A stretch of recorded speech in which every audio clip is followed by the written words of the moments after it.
Queridos amigos e amigas, é uma grata satisfação estar começando um estudo grandioso de mais uma obra do Espírito André Luiz.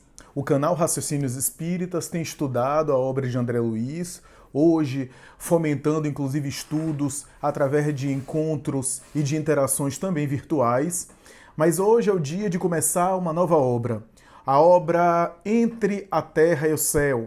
E no vídeo de hoje estamos a examinar o prefácio dessa obra, prefácio da obra de André Luiz, que por sua vez foi escrito, esse prefácio, pelo Espírito Emmanuel, que não era apenas o guia espiritual do médium Chico Xavier, portanto o responsável principal pelo trabalho mediúnico do médium mineiro, mas sobretudo era o coordenador dos trabalhos psicográficos do médium Chico Xavier.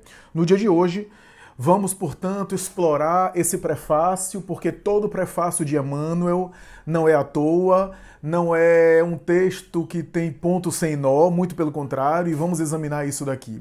É, portanto, uma grata alegria começar, porque estamos começando, um estudo de uma nova obra. Obra essa que é clássica também, clássica da literatura mediúnica convencional.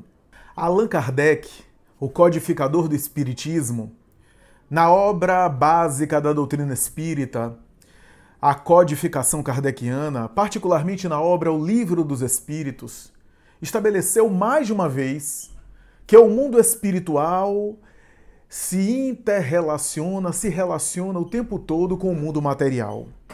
Esse paradigma, essa visão que é apresentada pelo Espiritismo, do ponto de vista da tradição religiosa e da tradição espiritualista ao longo das épocas, é um paradigma diferenciado.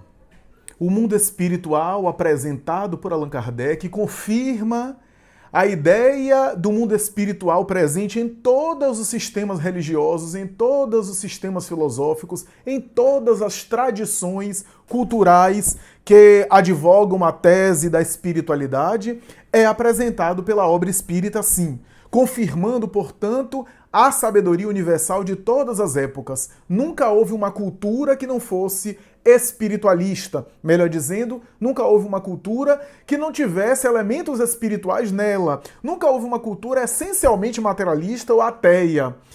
Claro, houve em alguns momentos indivíduos e manifestações isoladas de materialismo e de ateísmo. O que se destaca, no entanto, da obra espírita, além da apresentação do mundo espiritual, que é feita de uma forma em que Kardec levanta o véu e acessa o mundo espiritual através da fonte mais segura para isso, que é a própria informação que o mundo espiritual oferece, acessando, portanto, os espíritos que com ele confabulou.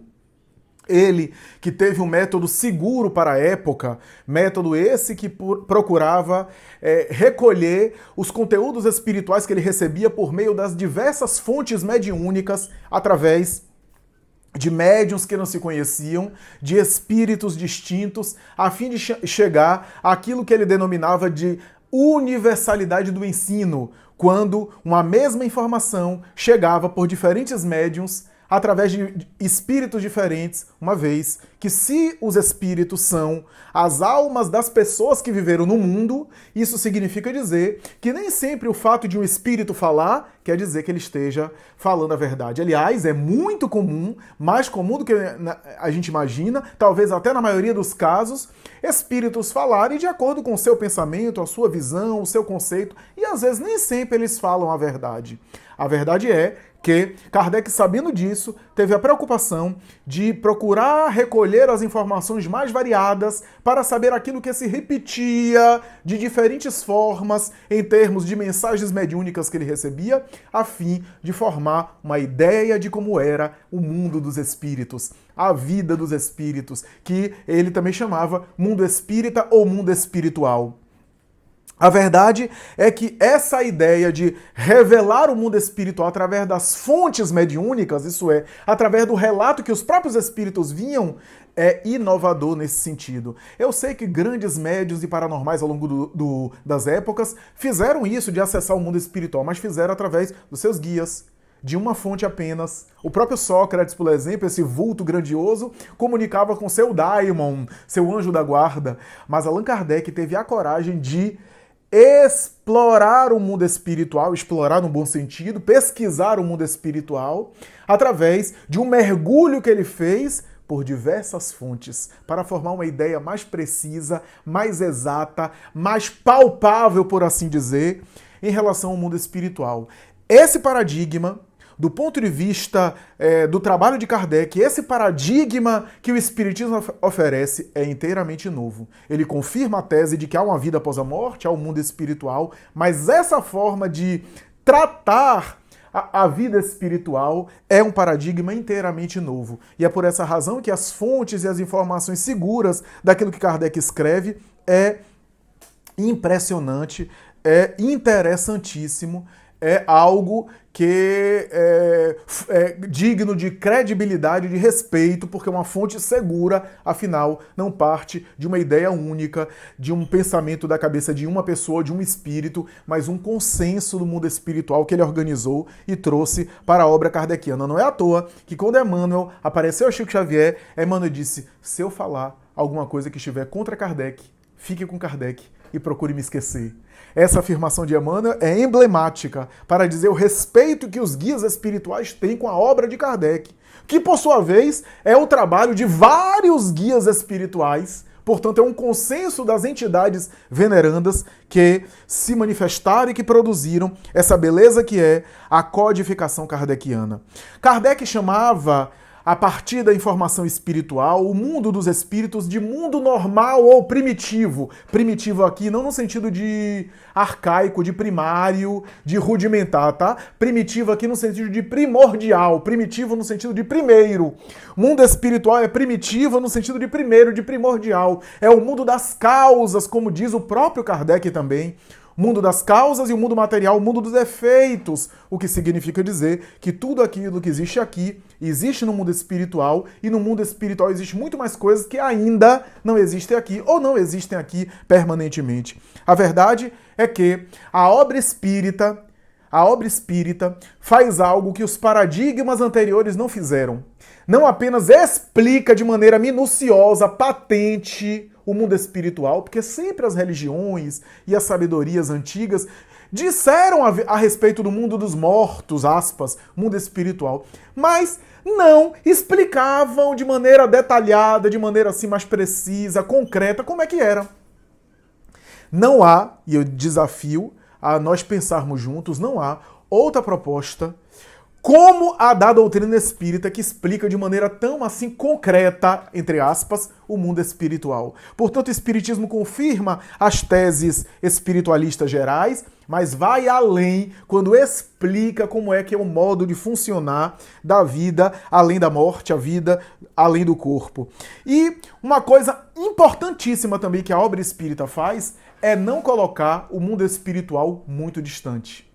O mundo espiritual não está tão distante, como era o caso das teologias e teogonias, né? A ideia dos céus, e dos vários céus, ou dos infernos, dos abismos, regiões que eram muito distantes do ponto de vista da concepção humana. Não. O mundo espiritual, e isso também é um paradigma novo que a proposta espírita inaugura, o mundo espiritual se interrelaciona com o mundo físico. Porque, na verdade, são duas facetas de uma mesma vida. A vida é uma só, é a vida do ser. E o ser verdadeiro é o espírito, que de vez em quando veste a roupa de carne, que é o corpo, e de vez em quando tira a roupa de carne, desencarnando. Portanto, é o espírito o elemento em comum na chamada vida material e na chamada vida espiritual. Mas é o espírito, portanto, é sempre o espírito que está vivendo. Portanto, a vida do espírito, ele carrega em si mesmo e ele sempre tem uma vida espiritual, mesmo quando esteja no corpo físico. E isso é também algo diferencial que a doutrina apresenta a partir da obra da codificação. Uma outra coisa importante é que se o espírito é o elemento em comum, tanto na vida material quanto na vida espiritual, significa dizer que os habitantes da vida material e da vida espiritual são os mesmos.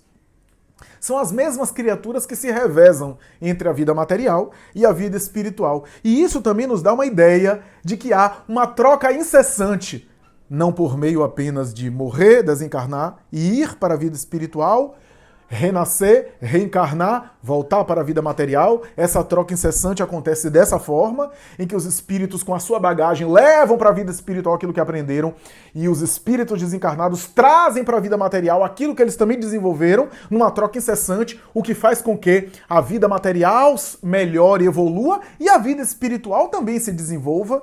Essa é uma ideia que às vezes passa despercebido e também que essa troca incessante tem a ver também com interrelacionamento. Os espíritos não vão para um lugar e ficam numa espécie de porta fechada, numa parede de vidro, onde não tem acesso ao mundo, ao chamado mundo material. Não, a vida material e a vida espiritual se interrelacionam. Kardec, em mais ou menos 2 ou 3 vezes no Livro dos Espíritos, diz que o mundo espiritual se acotovela conosco. Se acotovela, ou seja, a gente está o tempo todo se relacionando. E ele chega a dizer da mesma forma que o mundo microscópico se interrelaciona conosco, só que a gente não vê, o mundo dos micro-organismos, da mesma forma que há raios invisíveis que nos alcançam, infravermelho, ultravioleta, e que a gente não consegue perceber, o mundo espiritual se relaciona com a gente. É claro que há habitações tipicamente de espíritos. O próprio Kardec fala sobre mundos habitados por espíritos, que seriam aglomerações de espíritos que, portanto, vivem a vida fora da matéria física. Porque aqui precisamos também fazer uma distinção, uma coisa importante. O próprio Kardec percebeu que os fluidos, o perispírito, as vibrações também são uma espécie de matéria, só que é uma matéria incorpórea. Daí o mundo espiritual não é um mundo espiritual sem matéria. Quando a gente fala mundo material e mundo espiritual, é para a gente entender, mas o chamado mundo material é o mundo da matéria física. E o mundo espiritual é um mundo de uma matéria, só que não física. Ou se quiser, como gostava também o próprio Kardec, mundo corpóreo e mundo incorpóreo. Porque o mundo espiritual é também estruturado em matéria. Afinal, o próprio perispírito de um desencarnado é material, só que é uma matéria quintessenciada, como dizem os espíritos, uma matéria fluídica, uma matéria vibratória, uma matéria que não é uma matéria carnal. Portanto, desencarnar é sair da carne. Você sai do mundo da carne, né? Você sai do mundo da matéria física, entra numa matéria fluídica, em outro tipo de matéria, uma matéria diferente. E isso também é um paradigma interessante que a doutrina espírita, desde a obra kardeciana, procura apresentar de uma forma clara, de maneira irretorquível, de uma forma indelével, apresentando, portanto, a vida espiritual como uma vida pulsante, uma vida que se continua, que se desdobra, que se apresenta multifacetada, com as suas características as mais variadas, com seus multicoloridos mais variados, para dizer para todos nós que a vida, portanto, prossegue assim, de uma forma especial e, portanto, essa também é uma questão valiosa, preciosa e um mérito do próprio espírito André Luiz. Por que eu estou dizendo isso? Porque uma das propostas da obra de André Luiz é apresentar a vida espiritual e a sua relação com o mundo material. Esse interrelacionamento o tempo todo, que é um paradigma excepcional da doutrina espírita, um paradigma diferenciado que a doutrina espírita apresenta desde Kardec e que André Luiz vai agora desdobrar, vai agora elaborar, confirmando a tese kardeciana. André Luiz vai agora desenvolver essas teses, esses elementos, de uma maneira especial. Por isso que ele é considerado o repórter por excelência do mundo espiritual. André Luiz descreve as experiências tanto materiais, humanas, como espirituais, mas com a lente de um desencarnado. Portanto, os fenômenos que ele destaca são os fenômenos da vida espiritual, ainda que sejam fenômenos que aconteçam com encarnados. Ele quer trazer para nós a experiência de um desencarnado olhando aquelas situações. Portanto, uma visão da vida espiritual para a Terra e não da Terra para a vida espiritual. Isso é importante a gente considerar. Esse é um dos motes da obra de André Luiz. A obra de André Luiz é emblemática nesse sentido, traz não apenas confirmação dos postulados kardecianos, mas procura de alguma forma intensificar e explorar, aprofundar no bom sentido, não que a obra kardeciana já não seja aprofundada, claro que é, mas aprofundar esses aspectos das teses e dos princípios fundamentais da doutrina apresentada por Allan Kardec, doutrina que é dos espíritos, através desses elementos formidandos, dessas conceituações maravilhosas e desses mergulhos que André Luiz faz em relação a várias experiências de espíritos, seja espíritos na carne, seja espíritos despidos da roupa de carne, ele procura esmiuçar, ele procura explicar, ele procura aprofundar a característica do mundo espiritual. Então, um dos elementos importantes da obra de André Luiz, aliás, eu vou destacar alguns elementos de toda a obra de André Luiz. Por exemplo,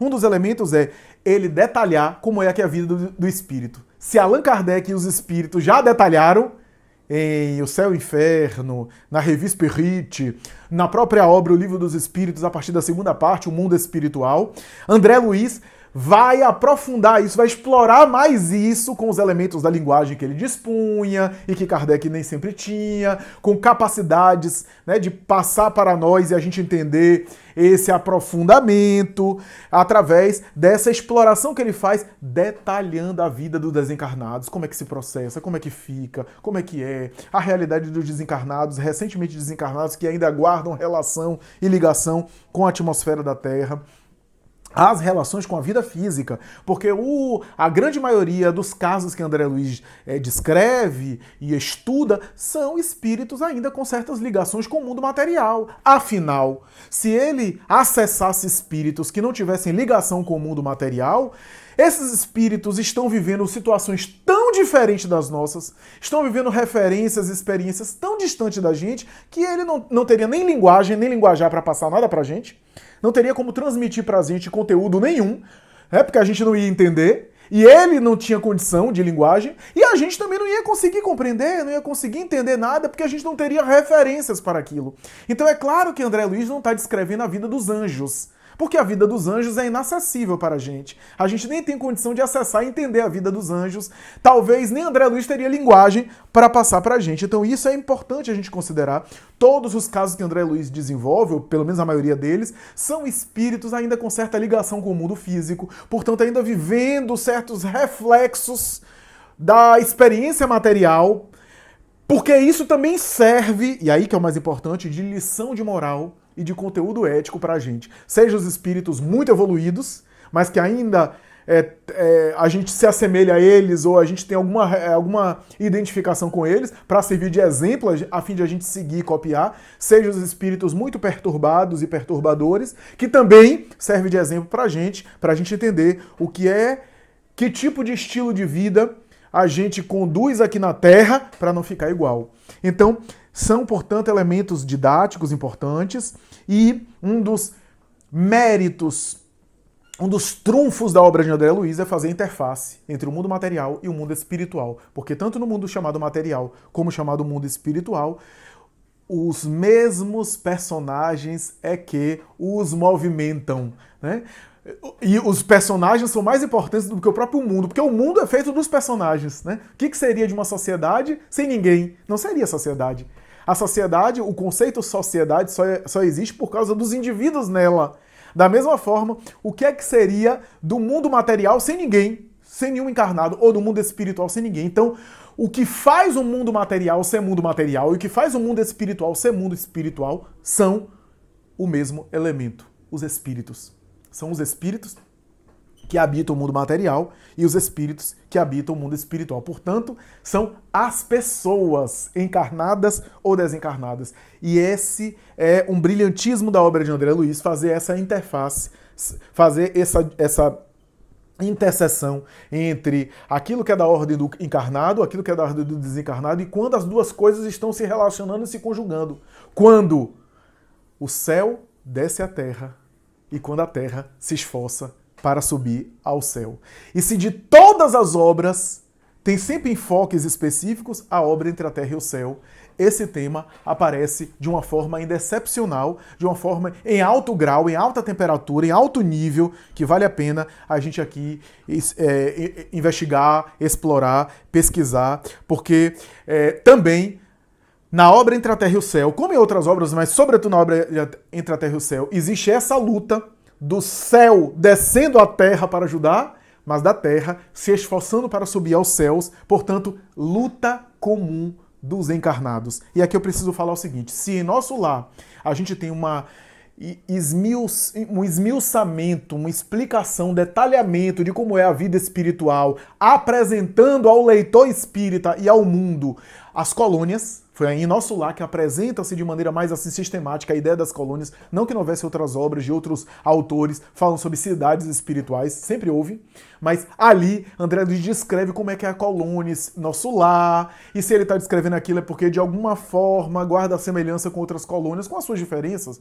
Da mesma forma que o estado de São Paulo, o estado do Rio de Janeiro, Bahia, qualquer Fortaleza, sei lá, qualquer região do mundo, sempre guarda semelhanças entre elas, apesar das características climáticas, das características linguísticas e culturais de cada população. Há semelhanças, há elementos em comum, né? Da vida social, da vida política, da cultura, da interação, da linguagem e assim por diante. Então aquela colônia Nosso Lar é uma espécie de modelo para a gente entender como é, de um modo geral, as colônias espirituais próximas à Terra, particularmente próximas ao território brasileiro. Então colônias espirituais são o tema principal. É o tema principal de Nosso Lar, onde eles esmiuçam um pouco essa sociedade espiritual, esses detalhes da vida espiritual. Na obra Os Mensageiros, André Luiz não apenas vai continuar essa explicação de colônias, mas também vai falar sobre a comunicação das colônias para com os encarnados.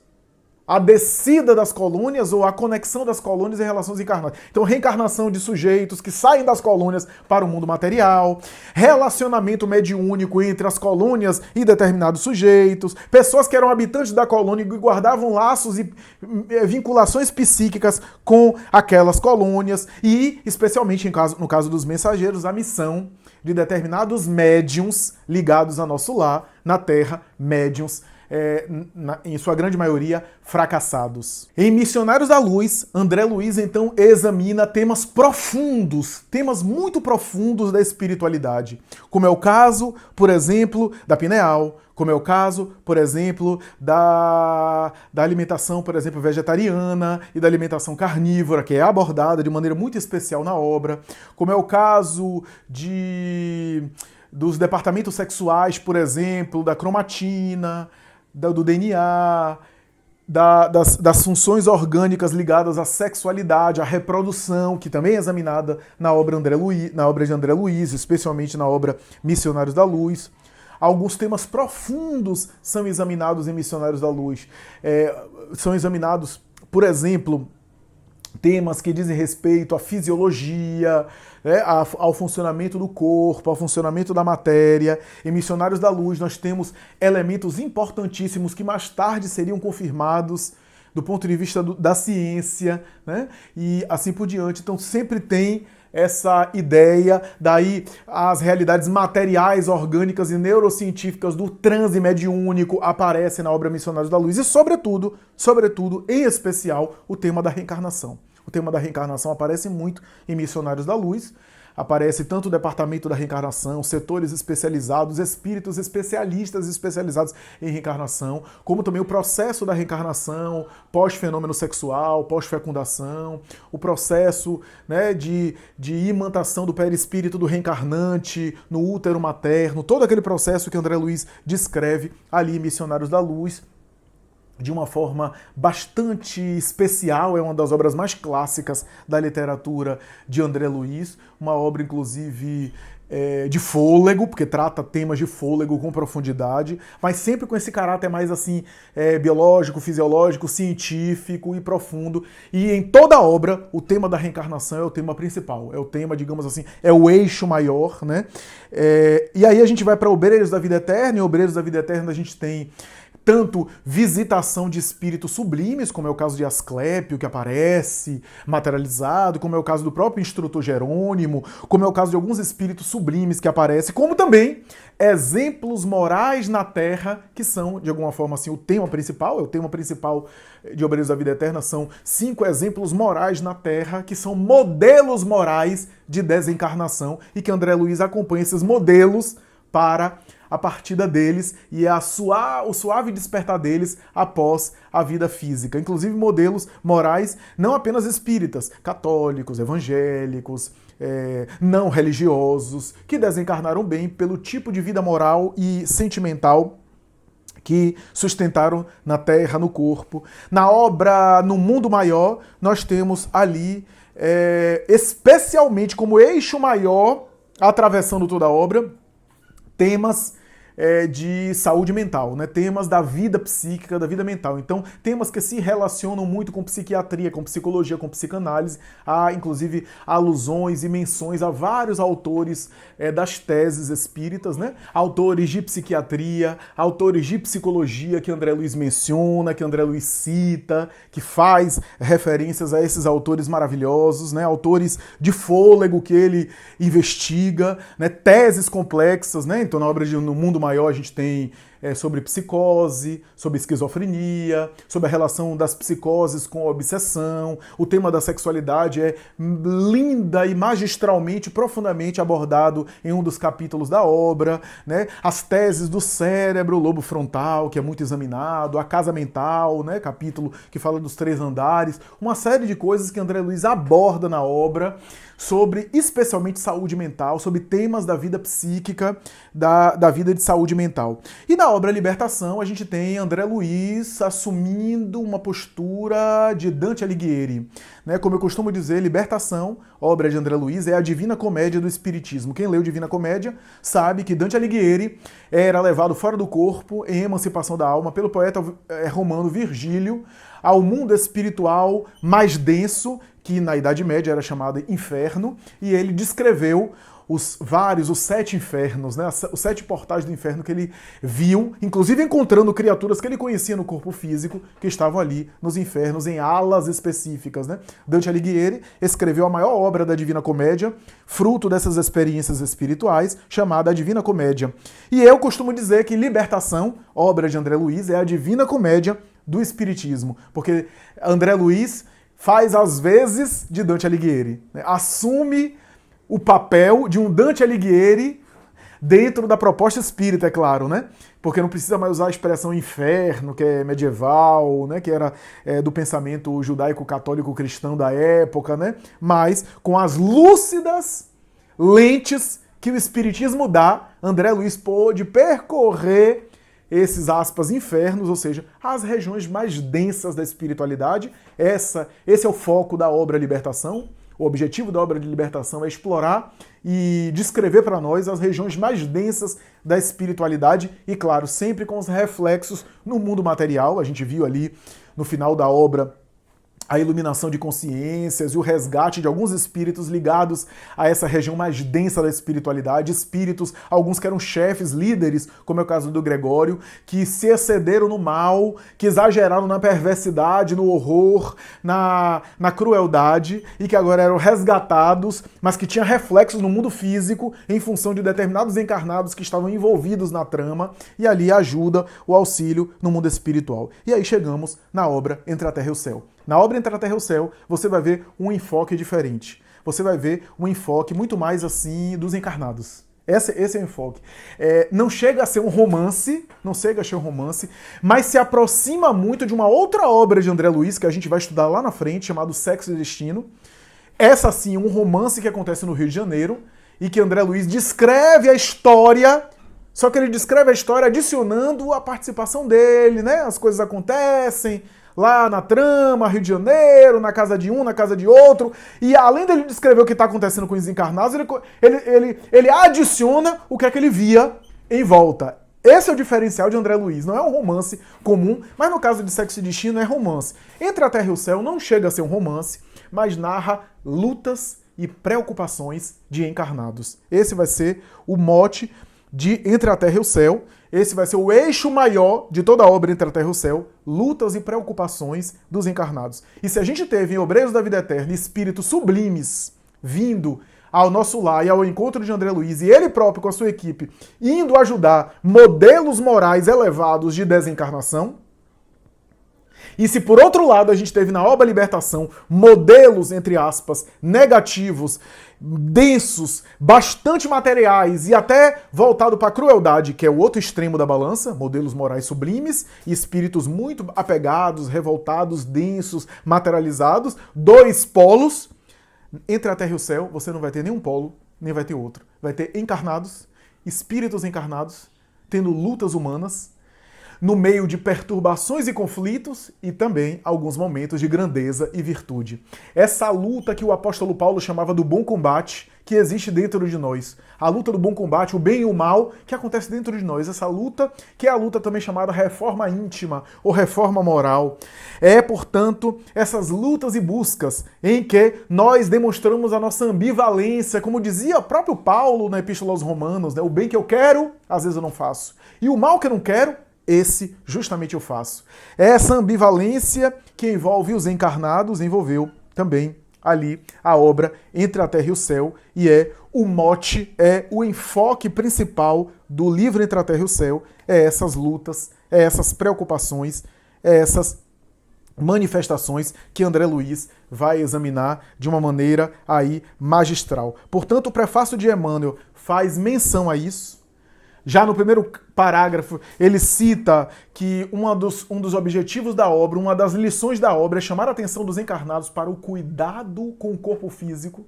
Por que o cuidado com o corpo físico? Porque a gente já teve dois extremos. Ou o narcisismo em relação ao corpo e o exagero de cuidado para viver para o corpo, ou, do ponto de vista religioso principalmente, a negação do corpo e desprezo pelo corpo. Uma coisa e outra representam crimes e agressões à lei de Deus. O cuidado com o corpo, porque o corpo é a matéria que me leva ao mais importante. Da mesma forma que o carro não é mais importante que o passageiro é mais importante que o carro. Pode ser uma BMW, mas a vida humana é mais importante do que o carro. Mas o carro é importante porque conduz o passageiro.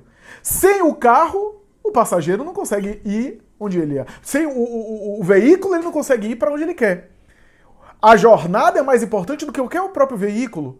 O passageiro é mais importante do que o carro, mas o carro também é importante. O cuidado com o corpo para poder retirar do corpo as melhores potencialidades do espírito. Não é um cuidado com o corpo apenas para não se matar de cachaça, ou não se matar usando droga, ou não se matar nos excessos de toda sorte. Não é um cuidado com o corpo no sentido da pessoa evitar o suicídio indireto, ficar sem dormir, enlouquecer de excessos, se acabar. Não. Não é apenas isso, é o cuidado com o corpo para sim preservar essas energias, mas o cuidado com o corpo para tirar do corpo os melhores potenciais a serviço do espírito. Porque se eu consigo retirar do corpo os melhores potenciais que o corpo pode me oferecer, como por exemplo a inteligência não é do corpo, é do espírito, mas eu preciso de recursos materiais, daí alimentação, daí recursos neurológicos, que possa me possibilitar eu extrair o máximo possível do corpo a serviço da minha inteligência. Da mesma forma, outras expressões. Então, o cuidado do corpo nesse sentido, para preservar as energias orgânicas, a fim de desempenhar bem a missão espiritual que se tem nesse mundo, né? Emmanuel também chama atenção sobre que a obra não tem nem anjo de virtude celeste, inacessível, nem anjo, nem virtude celeste, nem demônios, mas sim temas comuns de todos nós. O medo, o ciúme, os conflitos de toda sorte. Esses conflitos que todos nós vivemos, que de um lado, em certo nível, também envolvem perturbações espirituais, e de outro lado, a nossa luta de transcender as angústias da matéria. A nossa luta de superar as limitações que o nosso ego e o nosso eu inferior impõem a nós e nos faz sofrer. Então, é uma obra interessantíssima nesse sentido. E aí a gente vê o próprio Emmanuel dizendo que tema comum é que vai aparecer. Ele próprio cita no prefácio. O coração aflito em prece, a mente paralisada na ilusão e na dor, o lar varrido de provações, a senda fustigada de lutas, o desvario do ciúme, aqui está uma tragédia por conta de ciúme na obra, o engano da posse, embates do pensamento, as lutas mentais, porque às vezes a gente não briga fisicamente, mas briga psiquicamente, e os conflitos da emoção. E Emmanuel conclui o prefácio dizendo: é necessário atentar que um dos grandes ensinamentos de Entre a Terra e o Céu é a valorização do tempo, porque o tempo está sempre correndo e não volta. Você fez o mal, errou, caiu no erro, está se sentindo culpado, voltar atrás não adianta nada, é se paralisar. Vai adiante. Como diz o Evangelho, pega a tua cruz, segue em frente e não olhe para trás. Este que perseverar será salvo. Essa é uma mensagem também presente na obra Entre a Terra e o Céu, de André Luiz. Emmanuel vai dizer também que além da valorização do tempo, que é o grande aliado do espírito, especialmente para quem aproveita o tempo, porque o tempo está sempre trabalhando o espírito, eu sempre digo isso, o tempo destrói a matéria, o tempo é um inimigo do corpo, o tempo é o grande adversário da matéria, mas o tempo é o grande aliado do espírito.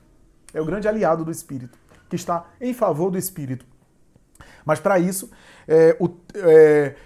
se o sujeito puder se casar, se aliar com o tempo, para colaborar com o tempo, aí é melhor ainda. E diz Emmanuel que a valorização, além do tempo, a valorização dos recursos físicos de uma forma geral é o grande ensinamento da obra Entre a Terra e o Céu. Porque Entre a Terra e o Céu é, de alguma forma, o mote da própria proposta de André Luiz em todas as obras dele. Porque as colônias estão entre a Terra e o Céu. As casas transitórias que ele examina em Obreiros da Vida Eterna, em Missionários da Luz, no próprio Libertação, que tem alguns momentos ali em dimensões em centro espírita, né, sessões mediúnicas, essas regiões que estão no mundo material, mas são regiões psiquicamente espirituais, construídas pelo psiquismo, estão entre a Terra e o Céu. Não são nem da Terra, nem são do Céu. É uma ponte que liga a Terra com o Céu. Nem são regiões sublimes da espiritualidade, nem são regiões densas, dimensões apenas materiais, dimensões que guardam a mesma semelhança com o corpo físico. São espíritos com a proposta de transcender e de buscar o céu, já que, como diz Emmanuel, é compreensível e normal que os céus desçam à terra e os céus descem à terra o tempo todo, graças à misericórdia divina. Mas o melhor e o mais sublime é quando a terra se esforça para subir aos céus. Quando alguém se esforça para subir, se os céus já ajudam essa criatura, imagina quando ele se esforça para se aprimorar e subir aos céus.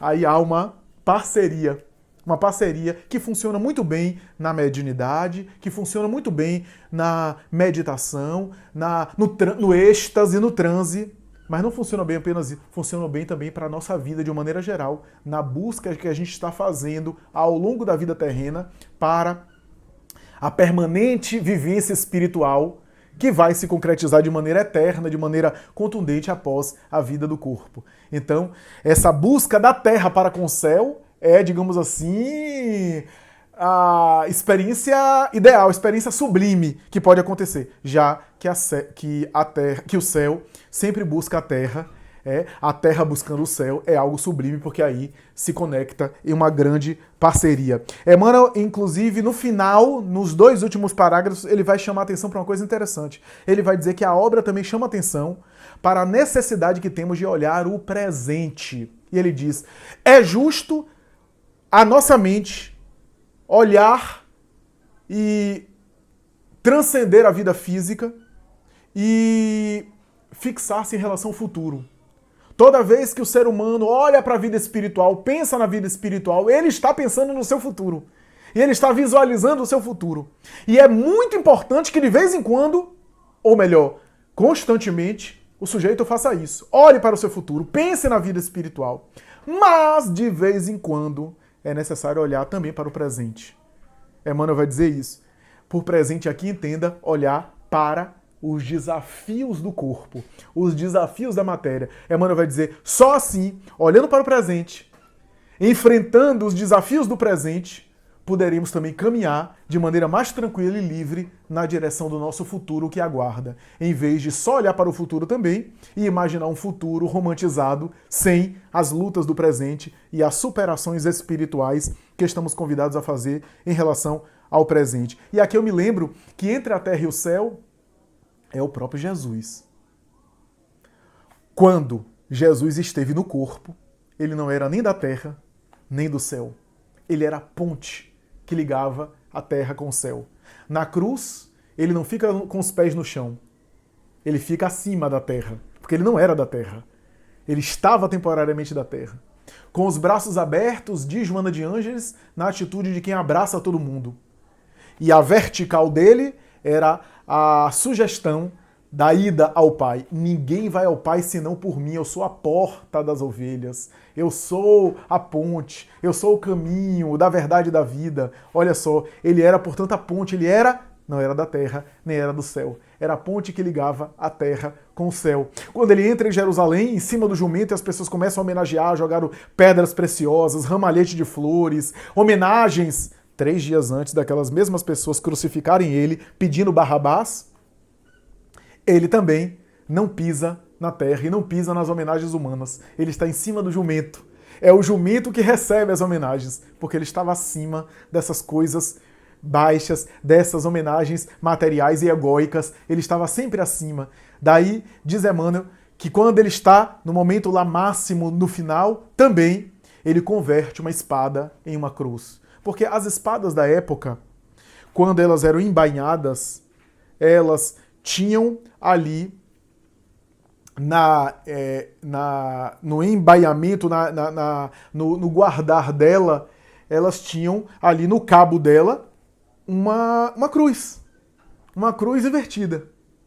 Se você pega uma espada dessa antiga e crava na terra, crava no chão, ela se transforma numa cruz.